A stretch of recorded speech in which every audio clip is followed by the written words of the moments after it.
Hey guys, M12, Warthog here, your strategist for Strategy Guide, and you might be noticing that I missed out on a few steps, but of this because my recording didn't like cut out for whatever reason.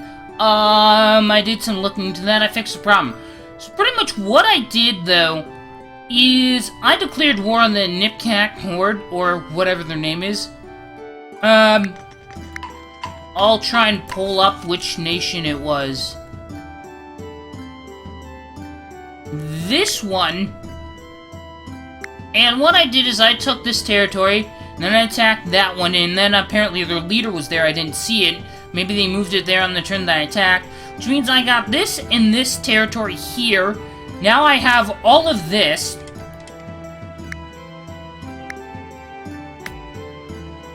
And so forth. And what I'm going to do is finish arming these borders. And then what I'm going to do is, from here, I think I'm going to attack an enemy or someone that I'm not enemies with, preferably this one, as they are going to greatly reduce my borders because they like sort of split it here. And if I have these two right here, then I don't have to worry about borders. And if I have the rest, if I have control of the rest of the sea, I just don't have to worry about arming the coastlines as much. And I think that's what I'm going to do, but on next turn, that's what I'm going to be doing. I'm going to be moving this here as a naval force.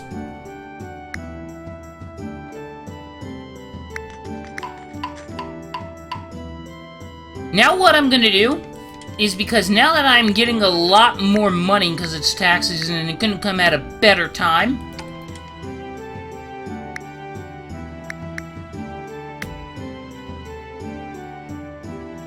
is I'm going to send a lot of troops everywhere once I declare war. So we only lose 12%, but I'm not all too worried, because what I'm going to do, send that there. I'm going to send 100 here. I'm going to send 200 there. I'm going to send all of my troops here. So regardless of what happens now, they're going to lose at least 3 territories, if at least 3 out of 4 that I've attacked. Because more than likely they're going to arm their capital, because it's guaranteed loss, automatic loss, if they lose everything there. So I'm going to move this here.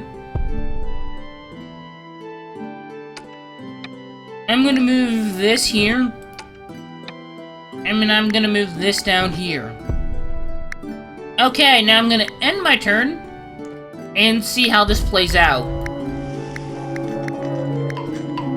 Okay, sweet. So now I got more territories, pretty much. Okay, I'm gonna move this all the way over here. And this is no longer a border, but it's bordering multiple countries there, so I want to move that there. Strengthen our hold on all of our borders. I'm gonna get that there. I'm gonna start to worry about borders that I got early on and start increasing them because they have a low number. Even though that they're next to my ally, I just want to be ready just in case. Well, this isn't a border, so I can just move that there. I guess anything within the coastal region is not a border. A coastal area of this sea. Although, just to be sure, I'm going to take this troops, and this troops here. Gonna move them right here, that way no one can get into the sea and attack me. That way, I only have to defend this instead of arming all of these coastal lines. And because it costs money to to arm your borders. If it's not a border, I'm gonna start to disband troops. Now, on this side here, I'm gonna have to still arm, of course, because, well, I have land borders here, but of course, these areas are open to the rest of the Mediterranean Sea. This sea here and the Mediterranean Sea are linked right here, and this can really screw you over if you think that you don't have to, that once you get control of the sea, that you don't have to arm all of your coastal areas. You only have to arm the coastal areas that are not protected. By having a naval force here, in this territory, they're protected, but not down here, so you have to make sure those are covered. So, what I'm gonna do now is get rid of that, and my next strategy for the next strategy I'm going to deploy is going to involve moving this here. We're not gonna have enough for that anyway. Is to pick our next target. Now, what I'm thinking on doing is if I'm going to attack someone,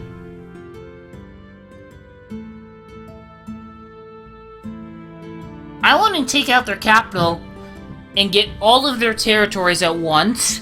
Not gonna betray an ally. I mean, I could because they wouldn't see it coming. But I might want to get ready to attack these territories here because you must be in real trouble if you have to put your leader on a naval fleet.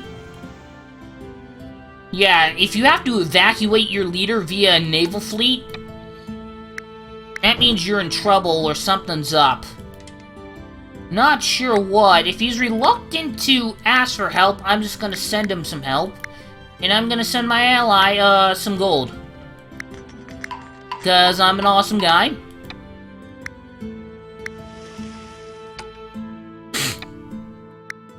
Okay.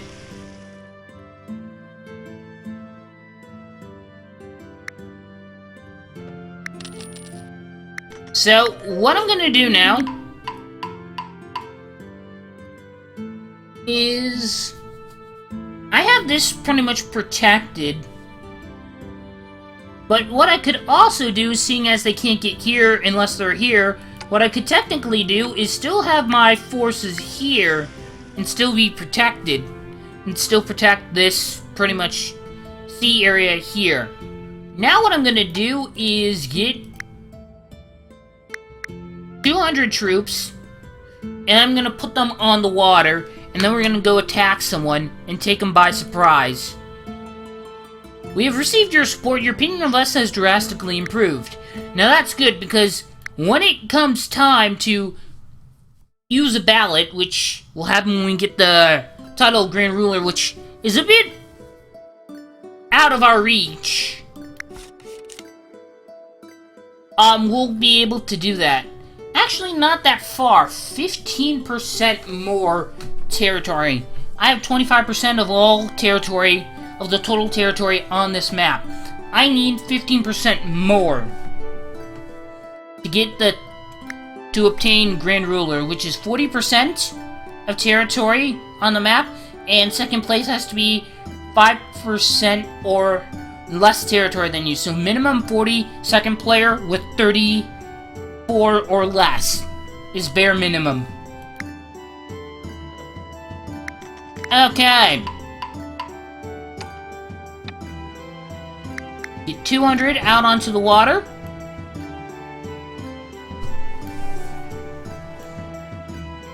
Now what do I want to do? I could launch an all-out attack, but what worries me, I'm thinking about maybe launching an all-out attack against the Principality of Novgorod.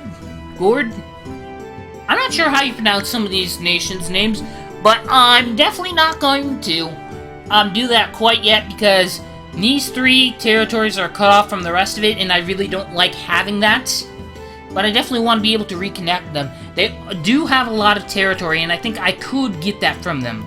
Right now, I am the biggest nation, and many people have their eye on me and wondering what I'm doing next.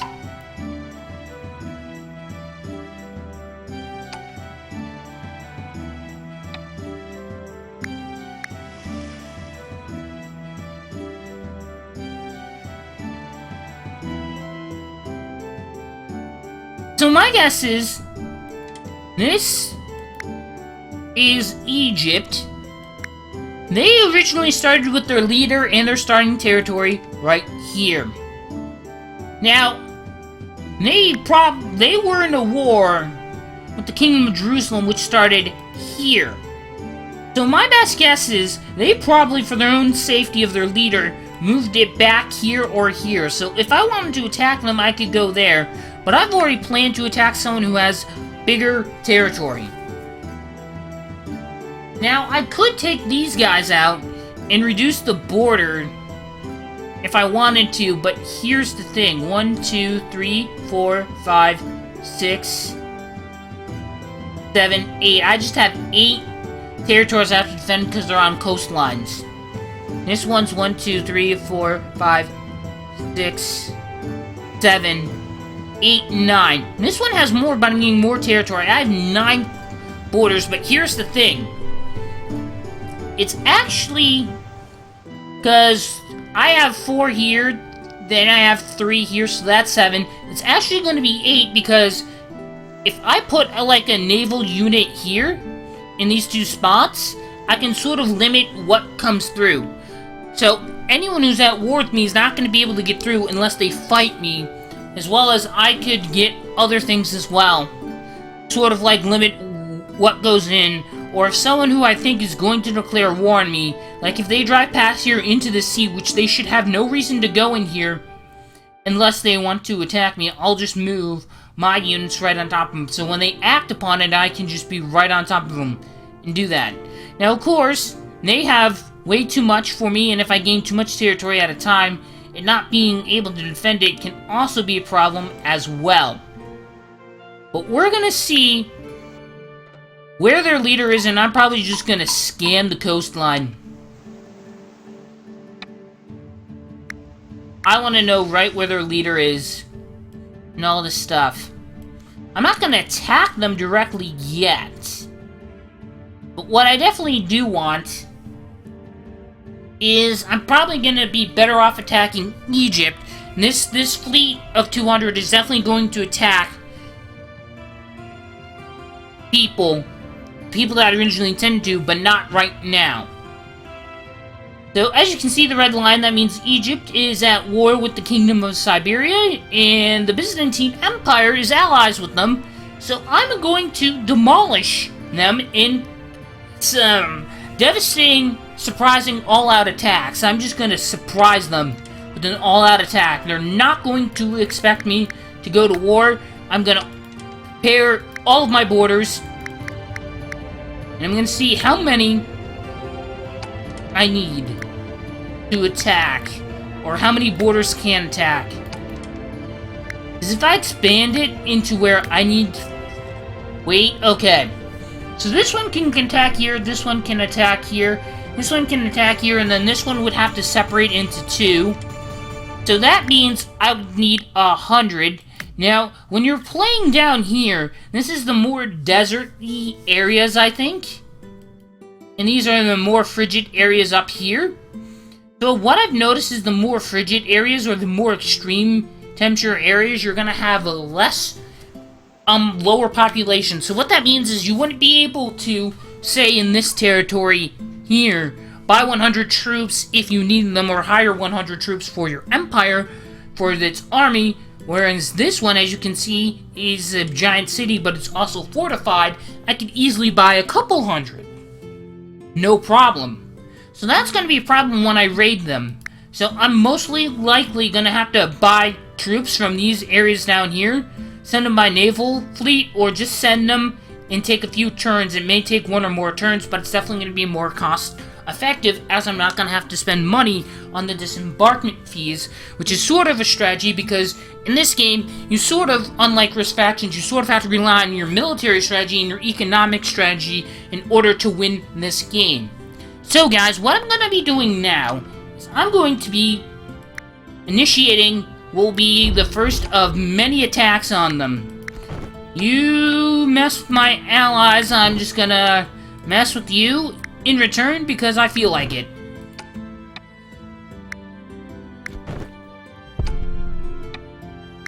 And boom. That's 4 territories that I'm attacking. Also gonna send some support here. I'm gonna send 20. That's more than what they have, but they're probably gonna add more troops there. Now the reason why I'm only sending 20 is I want to reduce the numbers that they have there, but not take it over, because that's sort of like within the area of where my allies are. So it's like a way of sending military support, I guess. Okay, I'm gonna end my turn. I usually ignore a lot of messages, and that's just purely on the basis of the fact that people will just constantly message you like, be our ally, be our ally. I attacked him the same turn he requested an alliance. I bet he's wondering if we even read his message, and we actually didn't, but, you know. Stuff like that happens. Okay. So I'm gonna move this down here. I'm gonna move this one here. I'm gonna move this one here. I'm gonna move this here. And I'm gonna move this here. Now what I'm gonna do is buy 40 troops. 40, not 50. And I'm gonna put them on the coastlines, because coastlines are border territories.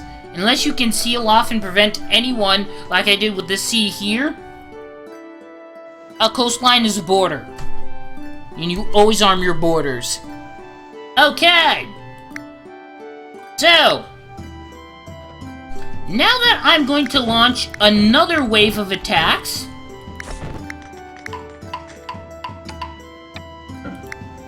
what I'm going to do now is attack this area here, attack it with this, and then we're probably going to have to disband these because they're going to be too far away from any border, and it would take forever for them to get to where I would like them to go and so forth.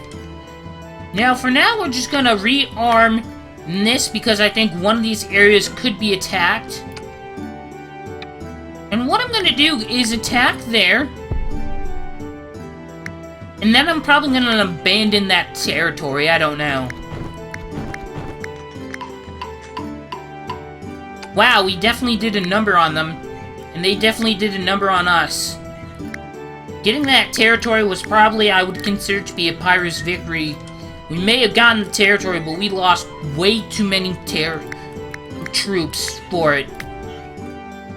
Then again, what you see here is what they had at the ending of last turn.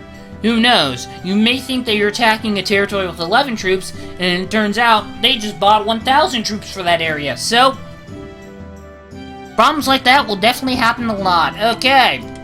So what you're gonna do, get rid of these. Get rid of these, it costs money to have them, and they're not on the borders, and I don't want to spend several turns doing that. In the long run, it helps if you every once in a while do it. But what you also want to do is, in some places, just have troops, like maybe here, like 50 here, or like 10 here or 10 there, but not have like the amount that you would normally put on a border you're about to attack from, or something like that.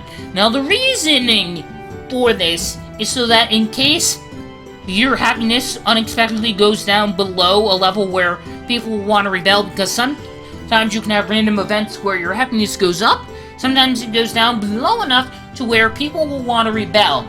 And you want to have at least a territory that you know is going to have troops there, and you can just attack that territory and take it back, and then distribute money and make everyone happy again, and all that stuff. Sometimes, and now if a territory is going to rebel, that's mainly based on the happiness within that territory. Generally, your overall happiness will be somewhere in between 50 to 64 is when it generally will start to have the possibility of a territory rebelling, although you can see it by the towns on fire. People want to revolt. The little image of a town or a city like this one here will sort of tell you if it's on fire that someone wants to do that. Now, on the other hand, if it's just that one territory, you don't need to spend several thousand to party for your whole nation. Just distribute a few coins in that nation, in that territory of your nation, and so forth. Okay, so what I'm going to do now is I'm going to move my troops here, keep this there. Now, I think what I'm going to do is build a navy. I'm going to make 300 of these. And this scout ship here has not quite turned up anything yet. I definitely want to attack them, but I don't know where. I mean, I could just attack the Kingdom of Sicily in this situation as well. I mean, if you think about it, I just get these 3 islands. I can see what's going on over there. It's a great place because there's a lot of naval traffic in the middle of the Mediterranean Sea, and if you own islands, such as these ones over here, so forth, that would be good. And so forth. I definitely want to go for Crete, because they're using that as, like, to be able to see what's in the surrounding area near our naval waters, and see what we're doing there. So I'm going to end my turn, and I'm probably going to go there as well. So what I'm going to do is send 150 there. Now what I'm going to do, guys, is move 150 over there. Now the whole point is I'm going to divide and conquer here. Though dividing makes each individual army weaker, it doesn't really matter if you outnumber at the point of attack and defeat them. Now, as you guys can see, my attack failed. They bought a bunch of more troops. I saw maybe only a few, and so I went in there with a few hundred. They bought more than a few hundred, and that sort of destroyed what I was going to do. Although they currently have more than what we have here. That means if I attack them here, and they attack this territory here, they're going to get this territory first, and I'm going to gain the territory. So I'm pretty much going to gain territory, but lose one. And then I'm going to have to arm several more territories, because that just opens a whole bunch of more borders. And that's going to cause more problems for me than what I got. So I'm going to get more territory, but the problems it's going to cause is going to outweigh that, and that's not really worth it, in my opinion. So what I'm going to do now is move 300 troops this time, attack that, and I'm going to send 100 from here. But the reason I put troops there in the first place instead of putting an additional here is that way if they counterattacked first, they'll lose some troops and still have 100 to send that way, and at least they'll have enough troops to withstand an attack if they were going to attack them. Plus, I don't need that many as that territory is fortified. Okay. See, I knew they were going to attack there. I put enough troops there. Okay. So, now what do I need to do? In this scenario, I have... What do I want to do? Of course, attack the enemy again. Okay. I'm going to attack this with 300. Rearm this because it's a border that constantly gets attacked. It's a naval border, so it's on the water. So I'm just going to treat it as a land border. Put a few more troops there. I'm going to put that in there. Now, for these naval borders here, I really don't have to defend them as much as I have this here. So I can see incoming traffic before it gets here. I guess. unless they're right here and they move 3, 4, yeah, they could go from right here and attack me. But I'm not all too worried, because I think that I could easily move my naval ship here and see what's going on. But no one's currently declared war on me, so... Now I'm gonna move over here for the sake of just seeing what's over there. I think now what I might do is just go over to the Kingdom of Sicily and just go bug the crap out of them at this point. But I definitely want a land border. I definitely want to reconnect these as well. I'm getting a little bit more money per turn, so I definitely would be able to take them on. And that's a good thing.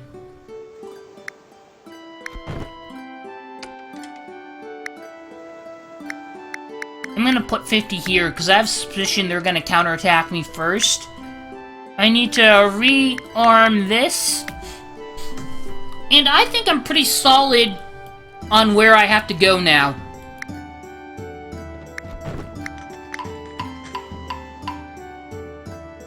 Oh, I see they have a naval fleet here.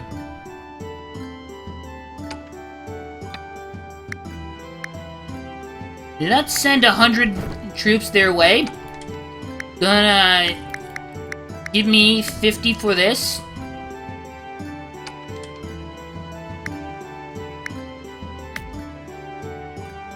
Okay, I'm not going to be able to attack these 2 areas. I'll only be able to attack one and still be able to defend both.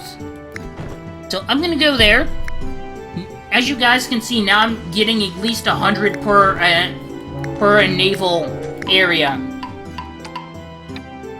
So they attacked first with the naval forces, so making that navy was actually not quite the best of ideas. This nation wants an alliance with me. Right now, I don't want a permanent diplomatic thing with you, so I'll just request a ceasefire.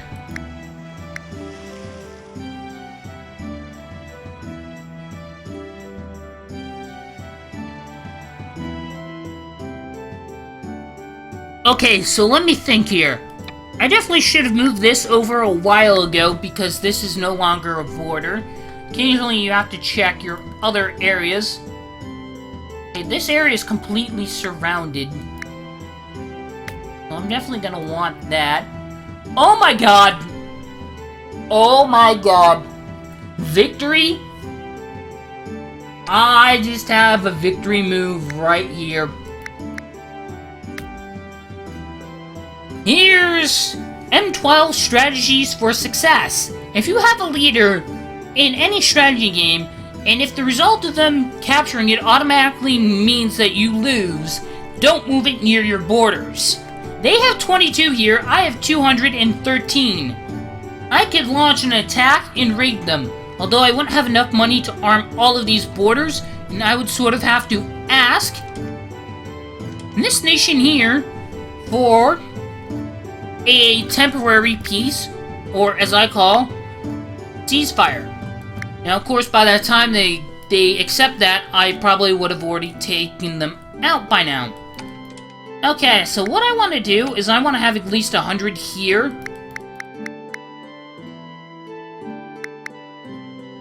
So I'm going to move that there. I'm going to move 40 here.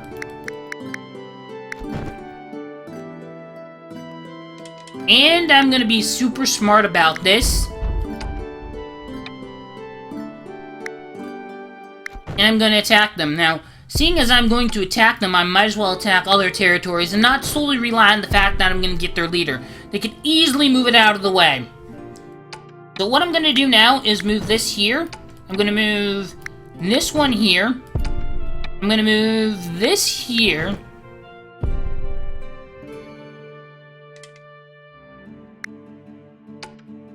And I might as well just move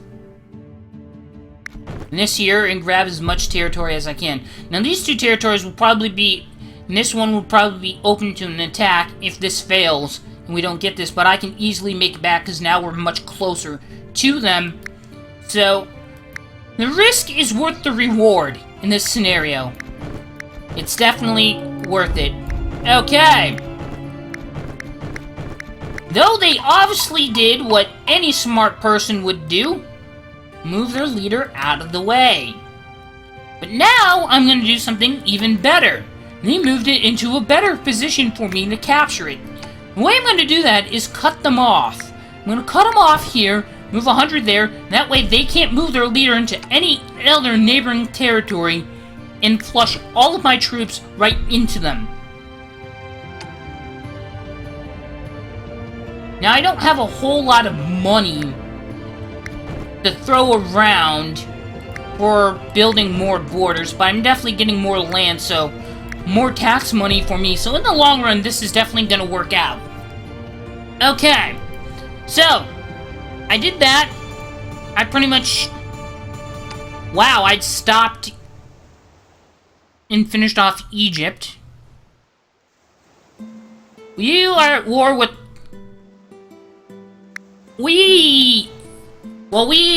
I sent them a request, didn't I, for a temporary ceasefire, didn't I? No, it was these guys. These are the ones I sent the request to.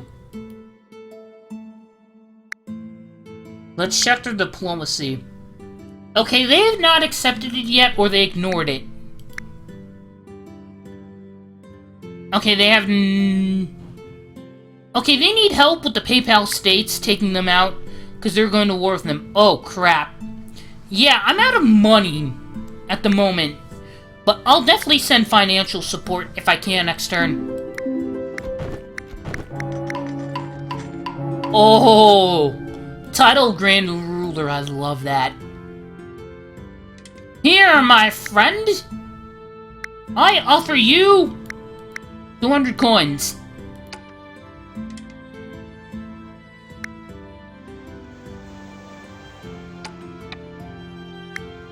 Now I'm gonna move this here. And I'm going to move this here. Now what I'm going to do is I need to make more war. Not because I always want to be at war and be all crazy, although being at war means you're going to get more territory. But more or less for the sole purpose of defending. Now, you could cancel relations with someone, but the second you do, you automatically retreat into a ceasefire mode for a few turns. And that really depends upon how long you've been allies with someone. So what I'm going to do is wait a few turns before I finish arming these two borders. And what I'm going to do is spend my remaining money here. And the reason for this is I want to help my allies fend off the PayPal states which are attacking them. And I'm going to go directly here and show them not to mess with my allies, the Kingdom of Siberia. So, we've drastically increased our nation's strength, size, and power.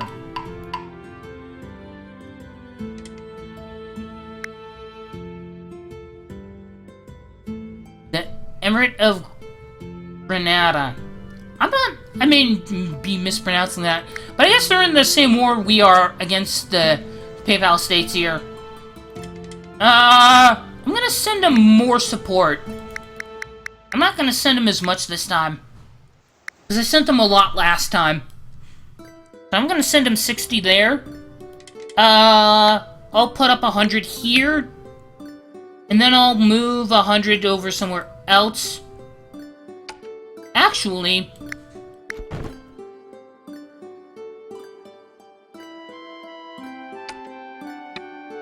I'm gonna move 100 out this way. I'm gonna start moving 100 this way and so forth. Okay. So now what I'm gonna do is another nation just declared war on them. This is real freaking great.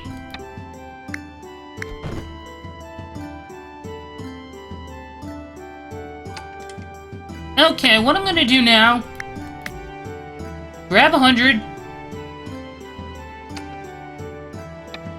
And I'm gonna send 100 towards them.